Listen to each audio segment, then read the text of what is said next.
RCB को 18 साल लगे थे अपनी पहली ट्रॉफी उठाने में। क्या 19वें साल दूसरी ट्रॉफी आने वाली है? वेल, आरसीबी जो है वो फिलहाल फाइनल में पहुंच गई है और आरसीबी के फैंस एक्साइटेड हैं क्योंकि प्रेशर में इन्होंने अपने आप को हैंडल किया और गुजरात ने वो किया जो लोग बाथरूम में करते, कर दिया मैदान पर। आज किया है, एक्चुअली कर दिया है। एक समय पे मैच बराबर का लग रहा था, गुजरात टाइटंस की बॉलिंग अच्छी लग रही थी, 13 ओवर तक मैच कंट्रोल में था। उसके बाद ऐसा लगा कि लड्डू पकड़ने जा रहे हैं, बॉल यहां है यहां गिरा दे, आगे आई नीचे गिरा दे। फील्डर जो है वो बॉल छोड़ रहे थे और नतीजा ये हुआ कि पाटीदार ने मार मार के धुआं कर दिया, 254 खड़ा कर दिया। और जहां 254 बना था वहीं सबको पता था कि अब गुजरात टाइटंस से ना हो पाएगा क्योंकि जिस टीम की बैटिंग लाइनअप में 4 नंबर पर निशांत संधू, 5 नंबर पर वॉशिंगटन सुंदर, 6 नंबर पर आपके जेसन होल्डर, 7 नंबर पर राहुल तेवतिया, 8 नंबर पर राशिद खान बैटिंग करने आते हों, उस टीम की औकात 200 के पार चेस करने की नहीं है। 200 तक शुभमन गिल, साई सुदर्शन और बटलर कर लेते, लेकिन आज किस्मत जो है वो लगा कर आई थी और यही वजह है कि साई सुदर्शन मारे चौवा, बल्ला घूम के गया, स्टंप पे लग गया। शुभमन गिल प्रेशर में चले गए और भुवनेश्वर कुमार ने जॉस हेजलवुड को बताया कि भैया उम्र बढ़ने के साथ सबकी परफॉर्मेंस खराब नहीं होती है, कुछ निखर जाते हैं। और आज निखरी आरसीबी, जबरदस्त तरीके से निकली है। आईपीएल की हिस्ट्री के इतिहास में प्लेऑफ में सबसे बड़ा स्कोर जो है वो आज आरसीबी ने बनाया है 245 रनों का, और इसमें सबसे बड़ी बल्लेबाजी थी कैप्टन पाटीदार की। क्या कमाल की बल्लेबाजी थी, उफ 93 रन 33 गेंदों पर। मतलब पाटीदार का शतक नहीं लगा, ये थोड़ा सा खल रहा था, लेकिन जो बल्लेबाजी उन्होंने की है उसे बहुत लंबे समय तक याद रखा जाएगा। क्या पाटीदार की भी कहानी भाई, रिप्लेसमेंट प्लेयर के तौर पर आना, 18 साल से ट्रॉफी की भूखी टीम को ट्रॉफी जिताना, और उसके बाद आज प्लेऑफ में आईपीएल की बेस्ट बॉलिंग लाइनअप के सामने धुआं कर देना। मतलब कमाल की बल्लेबाजी। जितने शब्द आपके पास हैं उतने कम। वैसे ही जैसे भुवनेश्वर कुमार की गेंदबाजी के लिए शब्द कम पड़ जाते हैं, जैसे आप आरसीबी के जोश को देखकर कहते हैं कि शब्द कम पड़ गए। विराट कोहली और पाटीदार की टीम ने शुरू से कहा था कि हम एग्रेसिव क्रिकेट खेलेंगे, और वो एग्रेशन आज दिखाई पड़ा, चाहे गेंदबाजी हो या बल्लेबाजी। जब बल्लेबाजी कर रहे थे तो विराट 25 पे 43, Krunal Pandya, what a talent man, he is so bloody underrated, 28 गेंद 43 रन। देवदत्त पडिक्कल 19 गेंद 30 रन। मतलब सारे खिलाड़ियों ने, वेंकटेश अय्यर यार पहला ओवर में 19 रन मार दिए, 7वीं बॉल पे आउट हो गए। इवेंस आज तो जितेश भी चल गया 5-15। नतीजा ये रहा कि 250 प्लस का स्कोर चला गया, और ये स्कोर बनते ही क्लियर था कि मैच खत्म है। बस देखना यह था कि गुजरात कितना काउंटर करती है। शुभमन गिल 7 गेंदों पर 2 रन बना करते हैं। शुभमन गिल के बारे में मैं हमेशा कहता हूं कि शुभमन गिल कमाल के प्लेयर हैं, लेकिन असली लड़ाई जो होती है वो टफ सिचुएशन में आती है। टफ सिचुएशन में विराट कोहली शुभमन गिल में जो सबसे बड़ा अंतर मुझे लगता है, विराट प्रेशर देखकर निखर जाते हैं और शुभमन प्रेशर में बहुत बार बिखरते नजर आए, बड़े बड़े मौकों पर। WTC में, ओडीआई वर्ल्ड कप में, पिछली सीरीज में जब वो T20 से बाहर हुए थे, और जब आप 250 प्लस चेस कर रहे हो, उस दिन आप 7 गेंदों पर अगर 2 रन बनाकर आउट होते हैं, तो फिर सवाल उठता है कि क्या आप वाकई में इंटेंट के साथ आए थे? मुझे नहीं लगा। भुवनेश्वर कुमार ने उन्हें चारों खाने चित कर दिया। 7 गेंदों पर 2 रन, 7 गेंदों पर 2 रन, मतलब यह बहुत बड़ी बात है। वो भी तब जब पहली बॉल पे 2 रन लिए थे। अगली सारी बॉल डॉट और फिर भुवनेश्वर कुमार ने उनके डंडे उखाड़े, तो वहीं से लगा था गुजरात टाइटंस जो है वो उखड़ गई। गुजरात टाइटंस मैं बहुत ही हाईली रेट कर रहा था इस टीम को, क्योंकि टीम की तरह खेले थे।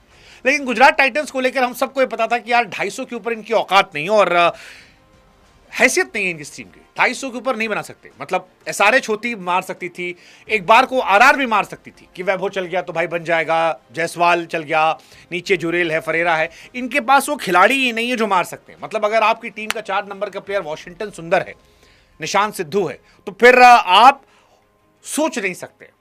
जेसन होल्डर आपके टॉप 5 में अगर बैटिंग करने आ रहे हैं, तो आप वेल डिजर्विंग टीम नहीं है जो 250 प्लस जाएंगे। आपकी कहानी बस इतनी सी है कि अगर आपके टॉप 3 चले तो आप चल जाएंगे, नहीं चले तो आप खत्म हो जाएंगे। और आज किस्मत झंडी थी क्योंकि साई सुदर्शन ने चौका मारा, चौका गया, बैट घूमा, जाके स्टंप पे लग गया, वो आउट हो गए। क्या हिट विकेट था वो, मतलब वो अजीबो गरीब था।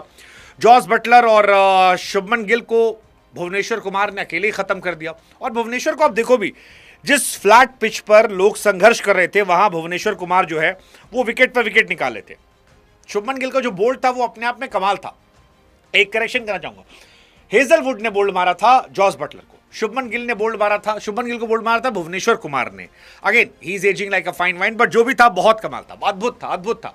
सारे गेंदबाजों ने आज कमाल किया। अगर आप देखोगे राशिक डार सलाम जो है वो आते ही 2 विकेट निकाल लेते हैं, हेजलवुड को विकेट मिल जाता है, कुरनाल पांड्या बैट बॉल आप कुछ भी दे दो, बट ये टीम पाटीदार की वजह से आज मैच जीती है। पाटीदार इसलिए कह रहा हूं क्योंकि पाटीदार जब बैटिंग करने आए थे उस वक्त ठीक ठाक कहानी चल रही थी। मतलब अगर आप देखोगे स्टार्ट तो शुरुआत बड़ी तेज हुई थी। वेंकटेश अय्यर ने 271 के स्ट्राइक रेट से मारना शुरू किया। उस टाइम 300 के प्लस मारे थे, 6 ओवर में 6 बॉल पर 19 रन मार दिए थे। विराट तेज खेल रहे थे, आपके पडिक्कल तेज खेल रहे थे, लेकिन एवरेज स्कोर जा रहा था, run ball run ball run ball जा रहा था।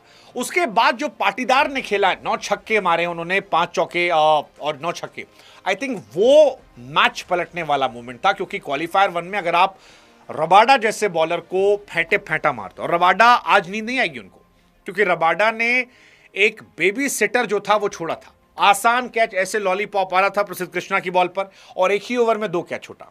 एक तो आज गुजरात टाइटंस से मेरा यह भी समझ नहीं आया कि भाई साहब वो कौन सी टीम है या कौन सा थिंक टैंक है जो प्लेऑफ में एक्सपेरिमेंट करता है।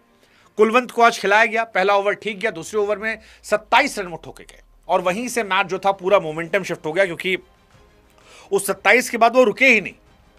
पाटीदार ने सबको मारा, मतलब 4 में 53 कृष्णा पिटे, 4 में 54 जो है वो आपके रबाडा पिटे, सिराज जो थे वो 3 में 46 पिटे। और जब आपके प्रीमियम बॉलर्स 15 रन हर ओवर में दे रहे हो और आप कैचेस ड्रॉप कर रहे हो, तो फिर कहानी तो पलटती है। और पाटीदार तो नॉकआउट मैचेस के हमेशा स्पेशलिस्ट है। 2022 में जब आए थे तब भी एलिमिनेटर में 54 गेंद पे 112 मारा था। फिर आईपीएल 2022 में क्वालिफायर 2 में 42 पर 58 मारा था। आईपीएल 2024 में सीएसके के सामने 23 पर 41 मारा था। एलिमिनेटर में उन्होंने 22 पे 34 मारा था। इनफैक्ट आईपीएल 2025 के फाइनल में भी 16 पे 26 और क्वालिफायर 1 में 8 बॉल पे नाबाद 15 रन, और आज क्वालिफायर 1 में 33 बॉल पे 93। सो पाटीदार बीच में थोड़ा उनका डिप होता है, लेकिन क्लच मूवमेंट पर वो बड़े प्लेयर्स हैं और ये उन्हें स्पेशल बना रहा है। अगर आप पाटीदार का प्लेऑफ्स में स्टार्ट देखोगे तो 6 इनिंग में 338 रन है, 112 का एवरेज है, और सबसे बड़ी बात स्ट्राइक रेट 193 का। मतलब मैं वैभव सूर्यवंशी, उसके अलावा अभिषेक शर्मा को बहुत हाई रेट करता हूं कि 200 प्लस खेलते हैं, लेकिन मिड ओवर में अगर कोई खिलाड़ी 200 के स्ट्राइक रेट के आसपास खेलता है तो वो बहुत बहुत बहुत शानदार प्लेयर है, और वही काम रजत पाटीदार ने किया। इस आईपीएल में 13 मैचेस में 486 रन, 44 का एवरेज, और गौर करने वाली बात है वो स्ट्राइक रेट 196 का स्ट्राइक रेट है, जिसमें 41 छक्के हैं। That's what I am saying कि मिड ओवर में अगर आकर आप 200 के स्ट्राइक रेट से खेल रहे हैं तो आप बहुत बहुत बहुत कमाल है, बहुत कमाल। और कोई नहीं था, टिम डेविड आउट हो गए थे, मतलब नीचे उन्होंने अकेले ही मैच पलट दिया। मतलब जब कैच छूटा तभी मैंने कहा था कि भाई साहब अगर आप पाटीदार जैसे प्लेयर का कैच ड्रॉप करते हो तो आप डिजर्व नहीं करते हो, और यही रहा। आप पाटीदार या फिर टिम डेविड जैसे खिलाड़ियों कैचेस कैसे ड्रॉप कर सकते हो, वो आपको कुत्ता बना के मारे, और वही हुआ।